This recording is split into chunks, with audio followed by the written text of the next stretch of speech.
Shalom, shalom. We the sons of God Israelites out of Alabama. We coming to you to present a class on the works of the law. That phrase, the works of the law. I'm Brother Kazak. Brother Ezekiel. We got Brother Gideon online as well. Khan. Okay, we're gonna start off with the terminology in the works of the law. That's a term that Christians get confused a whole lot with the actual law, the works of the law, and the actual law. Every time you see the word law in the scriptures, does not mean the law of Moses. Sometimes it can mean one of many different terms. And the term works of the law doesn't deal with the law of Moses either. To start off, we got the term halakha, a halak. Halak is a Jewish term. Well, there's a term in Hebrew that refers to the Jewish law. This not necessarily the law of Moses. Halakha is usually translated as Jewish law. A more literal translation would be the path that one walks. The totality of laws and ordinances that have evolved since biblical times to regulate religious observances and the daily life and conduct of the Jews. Halak, halak is not Torah, quite distinct from the law or the Pentateuch, the first five books of the Bible. Halakha purports to preserve and represent oral traditions stemming from the revelation on Mount Sinai or evolved on the basis of it. Historically widespread observance of the laws of the Torah is first in evidence beginning in the 2nd century BC in the Jewish diaspora. Jewish communities as an enforceable avenue of law. So now we see that halakha is dealing with the oral Torah, which the Jews later called the Mishnah, and the Mishnah was combined with the Gemara to form the Talmud. We don't follow the Talmud as Israelites.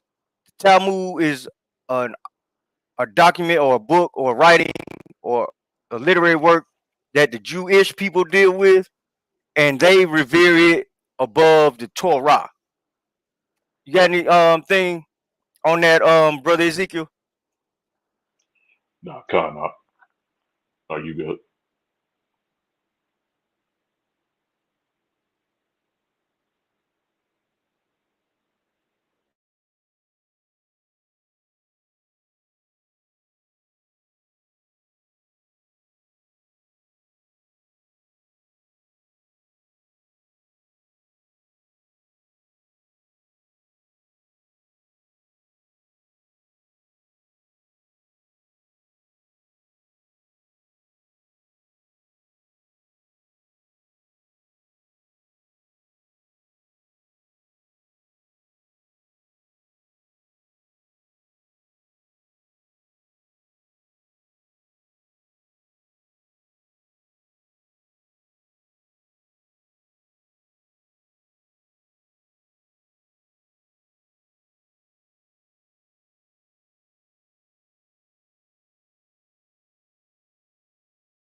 All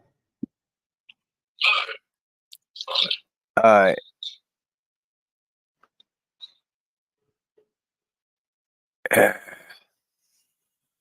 Con. Got dropped there for a minute. All right, I'm back in. Can you guys hear me? Con. Con. All right, I was talking about, before I got dropped, I was talking about the Talmud and Halakha and Jewish law. So I was saying Halakha is not Torah. The law is dealing in the first 5 books of Moses. So the next term we need to understand is mitzvah.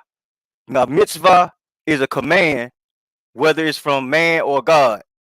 So you got Halakha is the Jewish laws. You got the mitzvah, which is just a commandment. And the next term is a gezerah. Gezerah means it's meant to be like a fence around the Torah, or it's a temporary rabbinical decree issued as a preventative measure to meet the needs of the time. So this is one of those laws that was put in the community to keep you from breaking the Torah, and it dealt with whatever particular time you lived in, but it was not necessarily Torah. It was a law that was built to keep you from crossing the line of breaking Torah. A rabbinical enactment issued as a guard or preventative measure, also a prohibition or restriction, generally from the root gazar, to cut or to decide. The term is especially applied to a negative ordinance, Tanakh being replied to a positive one, which rabbis instituted as a guard or fence to a biblical precept. A gezerah or gezerah was instituted when occasion demanded. So now you got a gezerah is a law that was instituted based on the situation or when the occasion called for it, and it was either on account of internal laxity with regard to the law or because of some external danger that threatened neglect in the observances of biblical injunctions. Thus, on one occasion,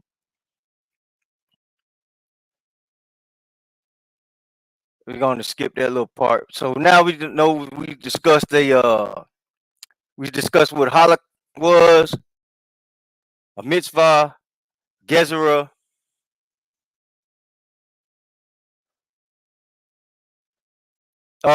If you could for me, get me Mark 3, 1 through 6.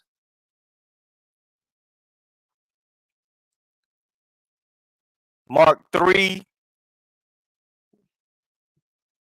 1 through 6.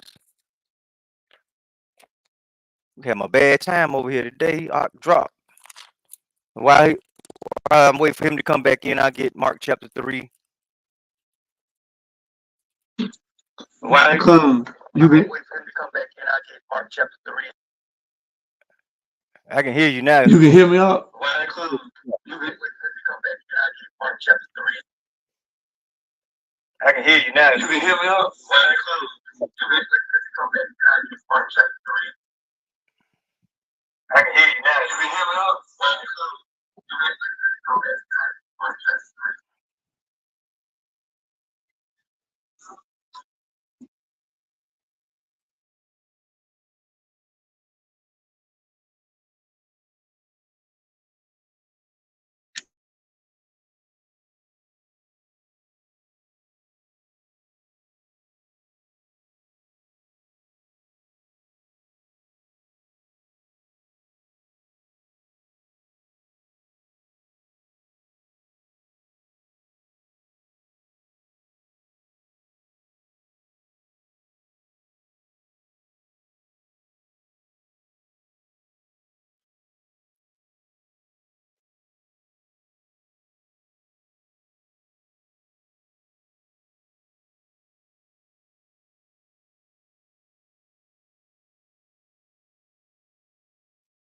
Okay, back in the book of Mark, chapter 3, verse 1. And he entered again into the synagogue, and there was a man there which had a withered hand. And they watched him whether he would heal him on the Sabbath day, that they might accuse him. And he said unto the man which had the withered hand, stand forth. And he saith unto them, is it lawful to do good on the Sabbath days, or to do evil, to save life, or to kill? But they held their peace. And when he had looked around, when he had looked round about on them with anger, being grieved for the hardness of their hearts, he said unto the man, stretch forth thine hand. And he stretched it out, and his hand was restored whole as the other.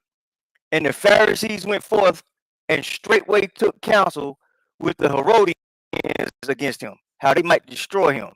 So that law was a Gezerah that the Sadducees and Pharisees were coming against Yahushua, against him with, because as he showed you plainly, he was not breaking Torah, but they had laws that you weren't supposed to do pretty much anything on the Sabbath, to the point where they had distances you can walk, and they considered a lot of stuff to be work. So this in Mark chapter 3, 1 through 6 is an example of a Gezerah, and it's not Torah, right?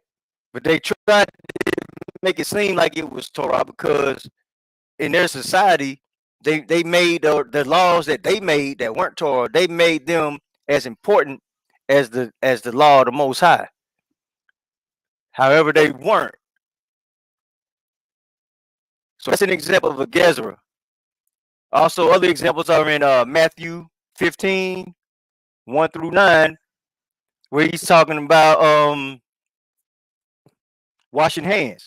A lot of the Christian community likes to equate that with eating pork, shrimp, crab, and lobster, but that is about washing hands. You find out in the 20th verse where Christ plainly makes that known. Also, Acts chapter 10, verse 24 is another example of a Gezerah, where they weren't supposed to come into a person of another nation, right? That law was instituted back in the days of Ezra and Nehemiah, where they did not associate with Gentile nations, right? So that's an example of a Gezerah, right? The next thing is called Takanah. Takanah is a regulation by rabbinic authority to promote the common good or to foster the spiritual development of those under its jurisdiction. Takanot, which are considered extensions of Torah, which are considered extensions of Torah law, are of ancient origin and encompass such diverse subjects as liturgy, education of the young, a bride's marriage contract, to protect her financially in case of divorce or a spouse's death. Among the most far-reaching ordinances of the European Middle Ages was a takanah against polygamy, issued in the 11th century. So takanah was again supposed to be in contrast to Gezerah, which they were supposed to be other commandments. An example of that is in Matthew 23, verse 3. Yeah, Matthew 23 up. You on the air? Let me get Matthew 23, start at verse 3. Con up. This is the book of Matthew, chapter 23, verse 3. All therefore whatsoever they bid you observe, that observe and do. But do not ye after their works, for they say and do not. For they bind heavy burdens and grievous to be borne, and lay them on men's shoulders. But they themselves will not move them with one of their fingers. But all their works they do for to be seen of men. They make broad the phylacteries, and enlarge the borders of their garments, and love the uttermost rooms at feasts, and the chief seats in the synagogue, and greetings in the markets, and to be called of men, Rabbi, Rabbi. But be not ye called Rabbi, for one is your master, even Hamashiach, and all ye are brethren. And Con. call, So con. So right here it says, but all their works they do for to be seen of men. These works were takana. These were the works that they are the law that the Pharisees had, that they instilled. They were Talmudic rights, right? So this is the kind of stuff when Yahweh Shai was telling them, uh, these you should do, but you should also, teach mercy, faith, and justice. And that's what they were missing the mark at, right? So you have the Holocaust, Jewish laws. You had the Gezerah, the Takana, and then you also have what they call minhag. Now, minhag is any religious custom that has acquired the legal binding force of halakha, the Jewish legal tradition. Jews have traditionally considered halakha, Talmud, responsa, literature, Torah, and later codes binding upon all Jews. So they said that the Talmud and the Torah and other literature that they wrote, they had certain things that they made binding on all the Jews. Give me Luke chapter 1, 5 through 9, right? Luke 5, 1 through 9. So these are customs prescribed by law. And this is one of the customs that's an example of a custom that was not Torah, it was instituted later and became binding as a Jewish tradition. Luke chapter 1, verse 5 through 9. Con. This is the book of Luke, chapter 1, verse 5. There was in the days of Herod, the king of Judea, a certain priest named Zacharias, of the course of Abia, and his wife was of the daughters of Aaron, and her name was Elizabeth. And they were both righteous before the Most High, walking all the commandments and ordinances of the Lord blameless. And they had no child, because that Elizabeth was barren. And they both were now well stricken in years. And it came to pass that while he executed the priest's office before the Most High in the order of his course, according to the custom of the priest's office, his lot was to burn incense when he went into the temple of the Lord. Con. So now we see here John the Baptist's father, Zechariah, was one of the priests, and these courses were set up by King David during his rule. So it gave them a certain time to do their duty in the temple. And now here we see this minhag that was instituted by King David is being carried out even in time right before Christ was born. Right, so that's a minhag. It's a Jewish custom that became a binding as law to the Jews. Right, um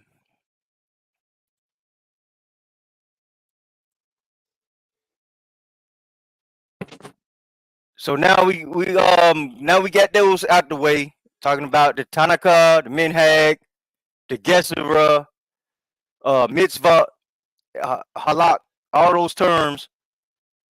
Now we want to come up to where they start talking about Jewish traditions and Judaizers. Give me Galatians 2 and 14.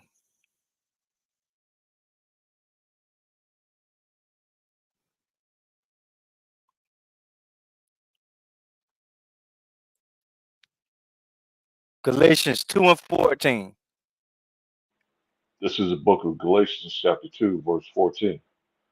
But when I saw that they walked not uprightly according to the truth of the gospel, I said unto Peter before them all, if thou, being a Jew, livest after the manner of Gentiles, and not as do the Jews, why compellest thou the Gentiles to live as do the Jews?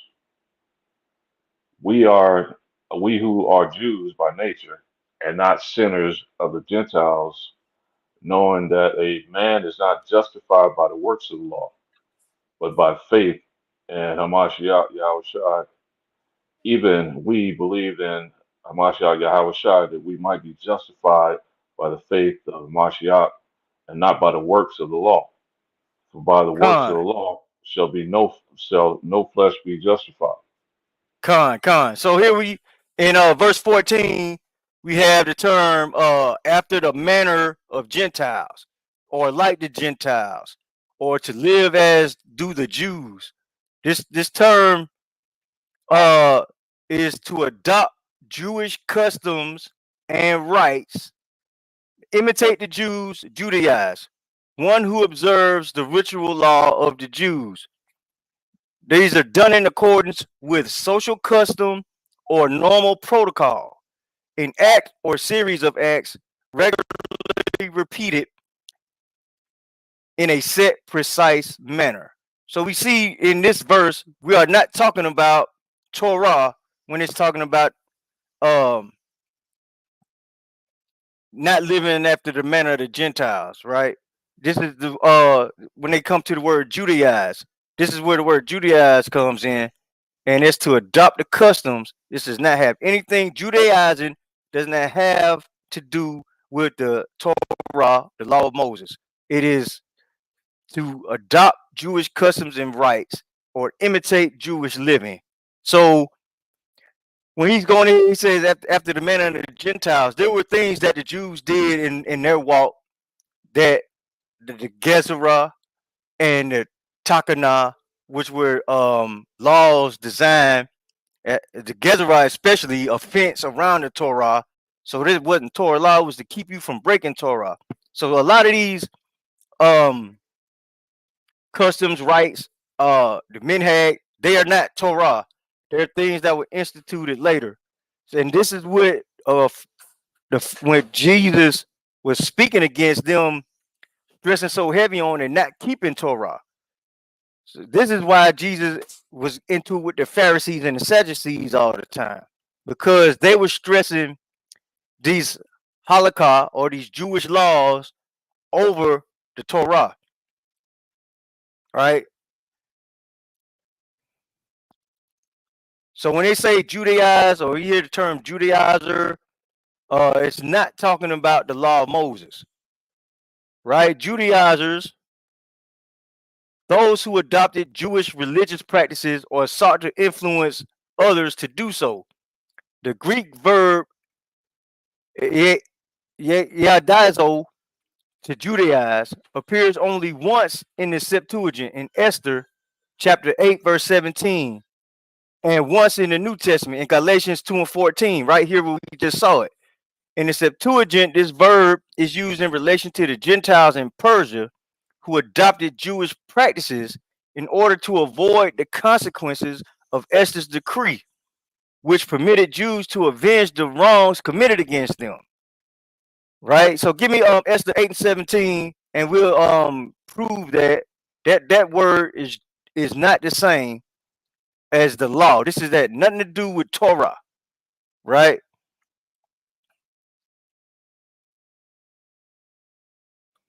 Nothing to do with Torah. I mean, Esther 8 and 17.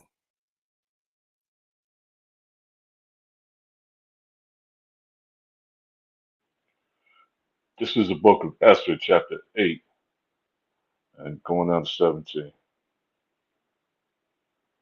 And in every province and in every city, whithersoever the king's commandment and his decree came, the Jews had joy and gladness, a feast and a good day. And many of the people of the land became Jews, for the fear of the Jews fell upon them. So right here where it says many people of the land became Jews, that word is to Judaize. It does not mean that they kept Torah.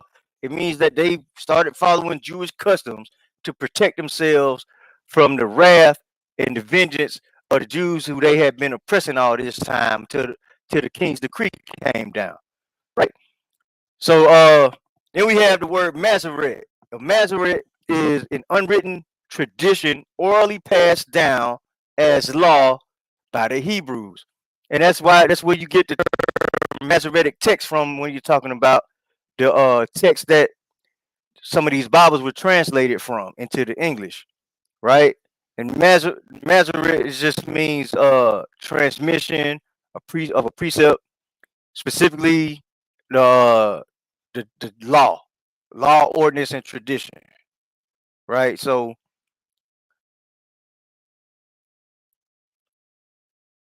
give me Matthew 23, 3 through 4. Hold on, before you get that, give me Galatians 5 and 1. This is the book of Galatians, chapter 5, verse 1. Stand fast, therefore, in the liberty wherewith Hamashiach hath made us free, and be not entangled again with the yoke of bondage. Right. See, this yoke of bondage didn't have anything to do with the Torah. This yoke of bondage has something to do with the Masoret, the unwritten tradition orally passed down as law by the Hebrews. Right. Give me Galatians 2 and 4, right?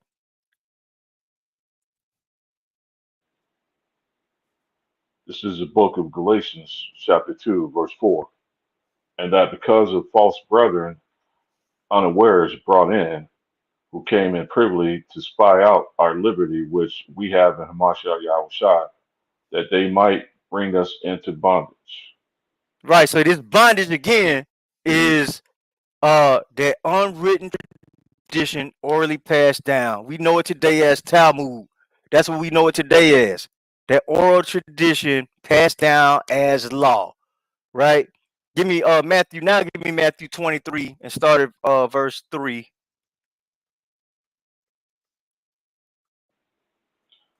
This is the book of Matthew, chapter 23, verse 3. All therefore whatsoever they bid you observe, that observe and do, but do not ye after their works, for they say and do not. For they bind heavy burdens and grievous to be borne, and lay them on men's shoulders, but they themselves will not move them with one of their fingers. Right. So they bind heavy burdens and grievous to be borne. Right. That's that yoke that we're talking about. That's that yoke that Paul talks about. So that's that same yoke that Christ talks about. And that yoke is not the Torah. It is those halakha, Talmudic laws that were passed down orally and became binding upon the community, and they kept it as if it was a commandment from the Most High, but it's not, right? That word yoke comes from the Greek zugos. It means to join, especially by a yoke, a coupling, servitude, right? A law obligation. Also, literally, the beam of the balance as connecting the scales, right? A yoke that is put on draught cattle, right? Used of any burden or bondage, like slavery. So this is a form. They use it as also in reference to slavery, but this yoke is these laws that was passed down orally through traditions of men. That's what Christ was talking about, right? And he told them in Matthew 23 that they lay these heavy burdens down on you, and they won't even keep them. They won't lift their finger to keep them, right? Because they knew they weren't breaking Torah, but they was gonna make you do them, right? So now that we got that out the way, we got any questions? Anything? Any you got anything to add, brother Ezekiel?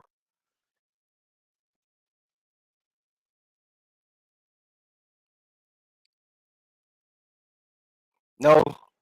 No, I'm good. Come. So we're gonna go to the works of the law. Give me Romans 3 and 20, and then skip down to 27. This is the book of Romans, chapter 3. You said verse 20, right? Yes, sir. Therefore, by the deeds of the law, there should no flesh be justified in his sight. For by the law is the knowledge of sin. So right here in 20, deeds is synonymous with works. So in the scriptures, you'll see the translation as works or deeds. It's the same thing. The works of the law, the deeds of the law. It's the same thing. So therefore, by the deeds of the law, there shall no flesh be justified in his sight. Con, give me 3 and 27. And through This is verse 28. 27. Romans 3, verse 27.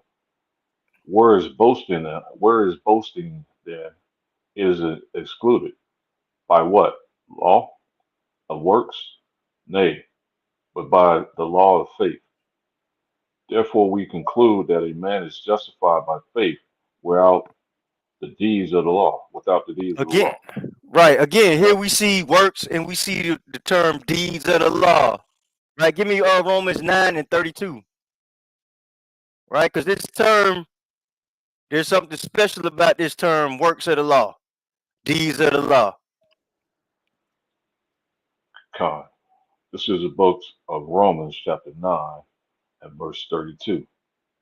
Wherefore, because they sought it not by faith, but as it were by works of the law, for they stumble at the stumbling stone.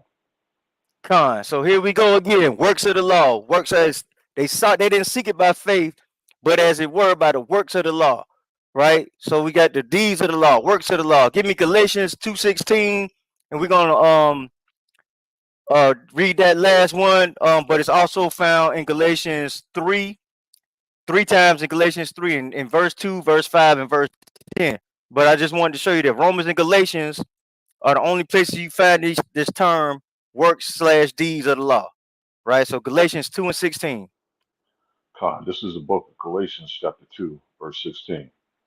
Knowing that a man is not justified by the works of the law, but by the faith of Hamashiach Yahushua, even we have believed in Hamashiach Yahushua, that we might be justified by the faith of Hamashiach, and not by the works of the law. For by the works of the law shall no flesh be justified. Again, it's still talking about the works of the law and justification, right? But here's what's crazy, right? So if this is talking about Torah, then go on to give me Romans chapter 2, I think it's verse 11. Because it's something real interesting written in there. God. This is the book of Romans, chapter 2, verse 11. For there is no respect of persons with the Most High. Was it 11? Hold on. Romans, was it 2? 2 and 13. 2 and 13. Give me 2 and 13. All right, come. This is the book of Romans, chapter 2, verse 13. For not the hearers of the law are justified before the Most High, but the doers of the law shall be justified. So now we got a problem, right? So here in Romans, we either got Paul being a schizophrenic, or we got a misunderstanding among the text, right? And again, Peter did tell you guys there's gonna be a problem understanding Paul's writings if you will unlearn, right? There's gonna be a problem understanding Paul's writings if you unlearn. All right. So here we go. The first Catholic Church came, the Universal Church came, and then the Protestants came. And today we get our understanding from one of these two schools of thought as a Christian, that is, right? So the Protestant position that was introduced by Martin Luther was that the phrase works of the law refers to good works. Indeed, any human effort to obey God at all works of the law, right? So helping old ladies across the street, caring for the sick, all that's works of the law, right? To that, so the Protestants, that's why they say faith alone, right? Faith alone, grace alone. They got all these solas, but how can they be solas if you got so many of them, right? So they say grace alone, faith alone. That's a lie. That's a lie straight from the pits of hell, right? So the Catholic position was introduced, the modern Catholic position, by Thomas Aquinas on his commentaries on Romans and Galatians, and his Summa Works of the Law, means disobedience to the old covenant, the old Mosaic covenant, particularly is rituals, right? And Thomas Aquinas has his work is called the Summa Theological, and uh on page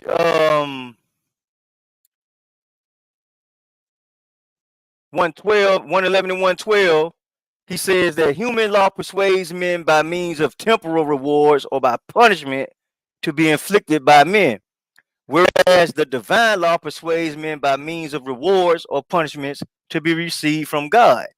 In this respect, it employs higher means. As anyone can see who reads carefully the story of the quote unquote Old Testament, the common will of the people prospered under the law as long as they obeyed it. And as soon as they departed from the precepts of the law, they were overtaken by many calamities. But certain individuals, although they observed, although they wait, hold on, I lost my place. Hold on one second.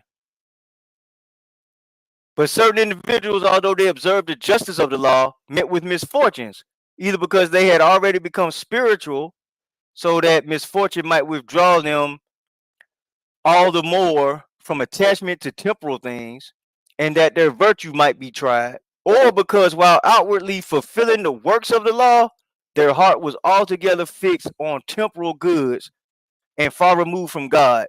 Right? So Thomas Aquinas, he that the Catholic position is, see, where, so you got these two positions. You got the faith alone on all the solas, and then you got the Catholic position, which is pretty much the same thing, but they just saying that you have to keep the law, everything but the ceremonial law, right? So now, what does the works of the law mean? All right, so this, now we're going to get back up here to see what Paul was actually talking about. So in 1947, there was discovered the Dead Sea Scrolls, and among the Dead Sea Scrolls, it was a document what we call 4Q MMT, which means the fourth cave of Qumran, and MMT means Miskat Ma'aseh HaTorah, which means basically on the works of the law. On the works of the law. There is a document out there called Precepts of the Works of the Law, right? And that is in what what we're going to use now to prove our point that we've had all along, that Paul is not talking about the Torah. He is actually talking about the works of the law.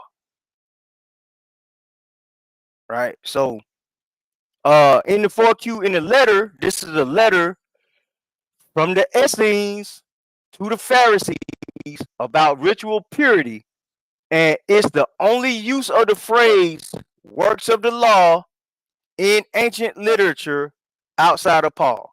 So try as you might, you can look all around, but you're not going to find the term works of the law in any other ancient document. Only in Paul's letters and this right here in the Dead Sea Scrolls. All right. And the end of this letter actually says, quote, "We have also written to you concerning some of the observances of the law, which we think are beneficial to you and your people, for that prudence and knowledge of the law are with you."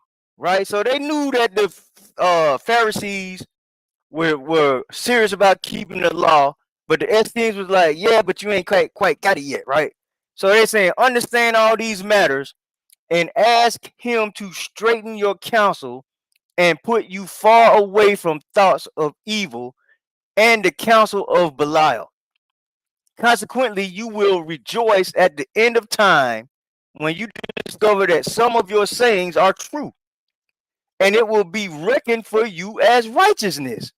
And when you perform what is right and good before him for your own good and for that of Israel.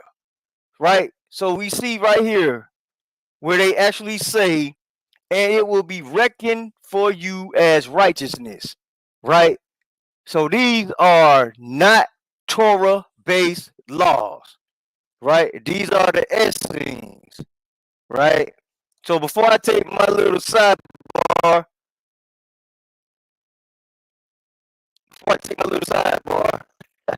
you got anything to add, Brother Ezekiel?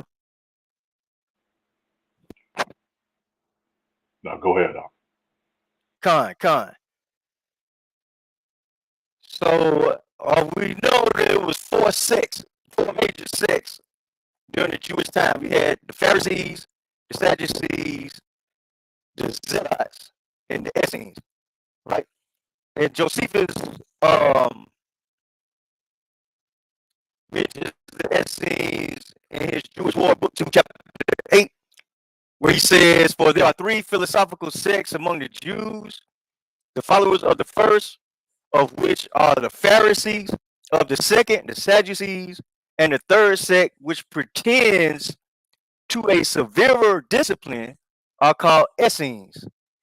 These last are Jews by birth," right? So among the Pharisees and the Sadducees, there were people that were not Jews by birth, right? You had Herodians, and you had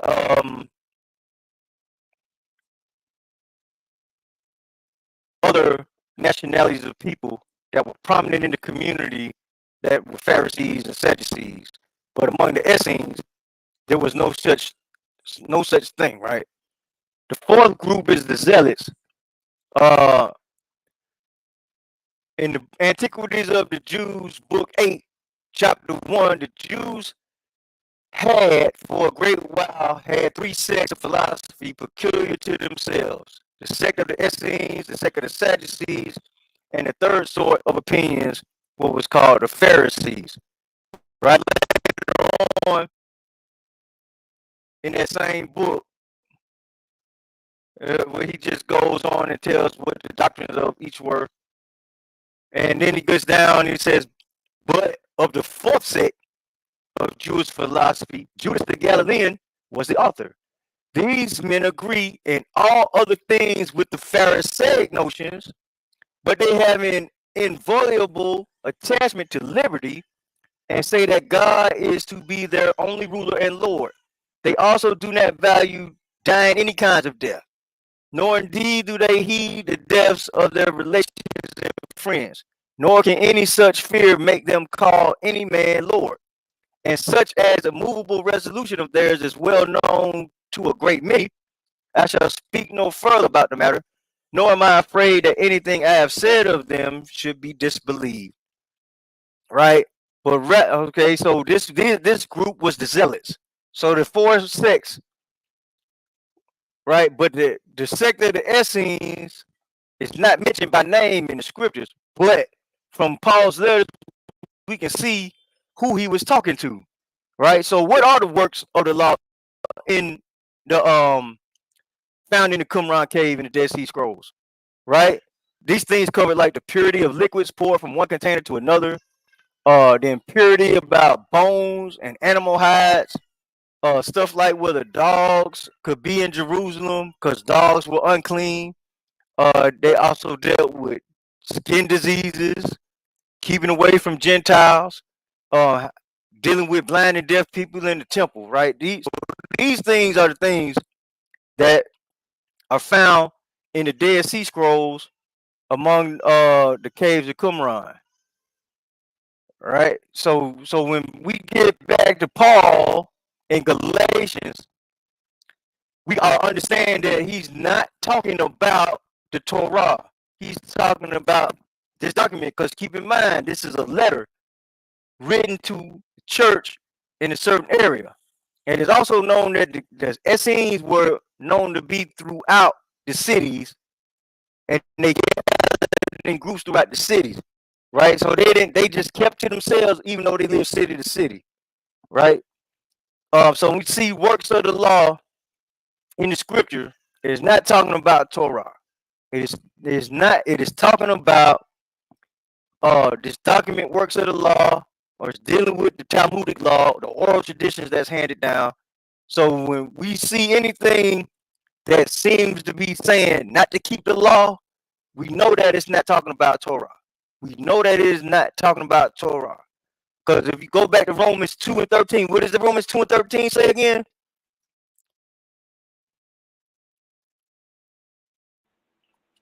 This is the book of Romans, chapter 2, verse 13. For not the hearers of the law are justified before the Most High, but the doers of the law shall be justified. Right. So we maintain that the law spoken of in Romans 2 and 13 is Torah. And when we talk about justification, let's go to Acts chapter 13 and start at verse 37 through 40. Acts chapter 13, start at verse 37 through 40. Con. This is the book of Acts, chapter 13, verse 37. But he whom the Most High raised again saw no corruption. Be it known unto you, therefore, men and brethren, that through this man is preached unto you the forgiveness of sins. Verse 39. And by him all that believe are justified from all things, from which ye cannot be justified by the law of Moses. Beware therefore, lest that come upon you which is spoken of in the prophets. Okay, Con. So what I was really want to deal with is verse 39. And by him, by Yahushua, all who believe are justified from all things which ye could not be justified by the law of Moses. So what does that mean? There were certain things that if you commandments in the law of Moses, if you broke them, the penalty was death, right? There were other things where you were cut off from the people. So you can't be justified by the law. You had to be put to death. So Christ's sacrifice allows us to be restored from death and brought back into the fold so that we can go back and follow and keep it to the best of our ability.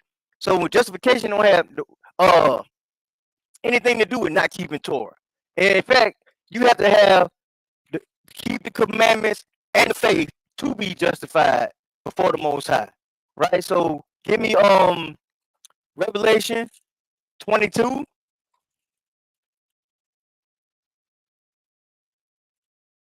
and start at the last book of the Bible. What verse you want to start at?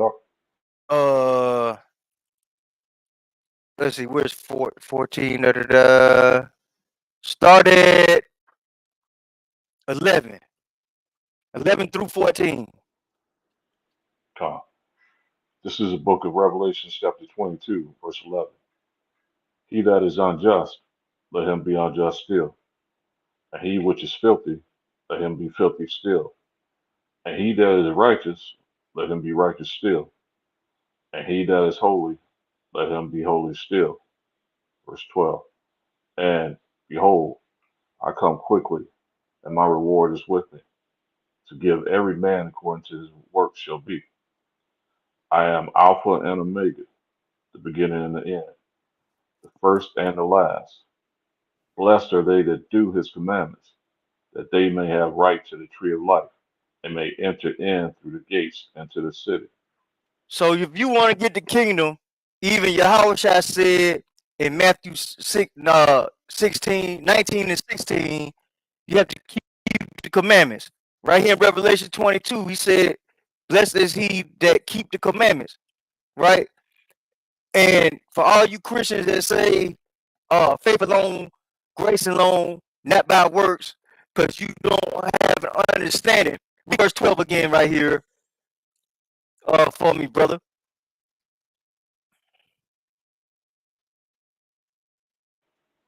This is the book of Revelation, chapter 22, verse 12. And behold, I come quickly, and my reward is with me, to give every man according to his work shall be. So Christ is coming to judge you based on your works.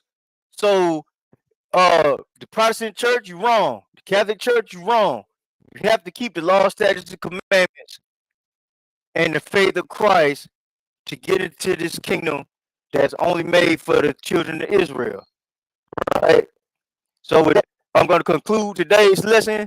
Any brother Ezekiel, you got anything to add before we close out? I don't have anything else.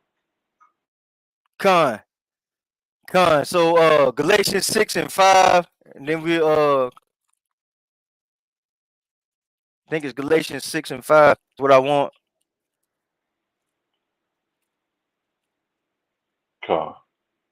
This is the book of Galatians, chapter 6, verse 5. For every man should bear his own burden. God, that's not it. Hold on a second.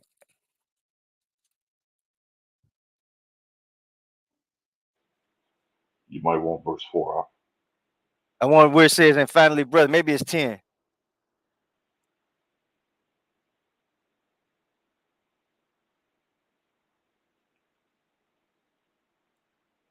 This is verse 4. It says, but let every man prove his own work, and then shall he have rejoicing in himself alone, and not in another. Right. So that goes right back to what we just said.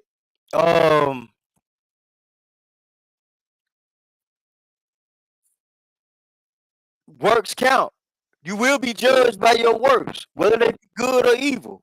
So you can't sit up here and say grace alone, faith alone.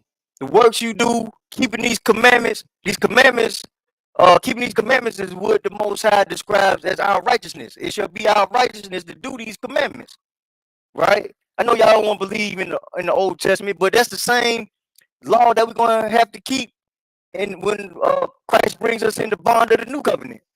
So you have to keep the law, you have to keep the faith, and give me Ephesians 6 and 10. I'm sorry about that. Ephesians 6 and 10, and we'll close out. This is the book of Ephesians, chapter 6, and verse 10. Finally, my brethren, be strong in the Lord and in the power of his might. Put on the whole Finally, my brethren, be strong in the Lord and in the power of his might. And I hope we brought you something to edify you this evening. And with that, I want to say, Most High bless you. Shalom.